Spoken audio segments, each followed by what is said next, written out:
হাসরের ময়দানে কত কাতার মানুষ হবে গো। নবী বলেন আয়েশা, হাসরের ময়দানে মানুষ 120 কাতার মানুষ হবে। কয় কাতার?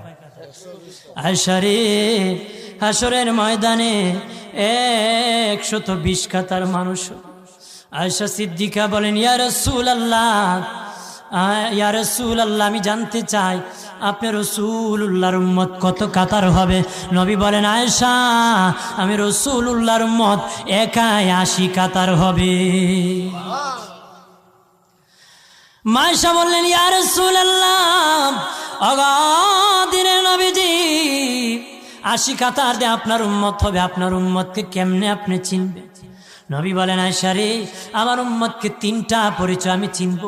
1 নম্বর পরিচয়, আমার উম্মতের কপাল থেকে নূর চমকাবে, নূর চমকাবে। নবী বলে বাবা সাহাবীরাম, অসংখ্য ঘোড়ার মধ্যে যদি কিছু চান কপাল্লা ঘোড়া হয়, এইগুলা চিনতে বড় সহজ হয়। চান কপাল্লা ঘোড়া চিনতে বড় সহজ হয়। হাসরের ময়দানে আমার 1 প্রকার উম্মত চান কপাল্লা হবে, কপাল থেকে নূর চমকাবে, নূর চমকাবে। তখন আমি বুঝতে পারবো নূর চমকেওয়ালা তারা সবাই আমি রাসূলুল্লাহর উম্মত।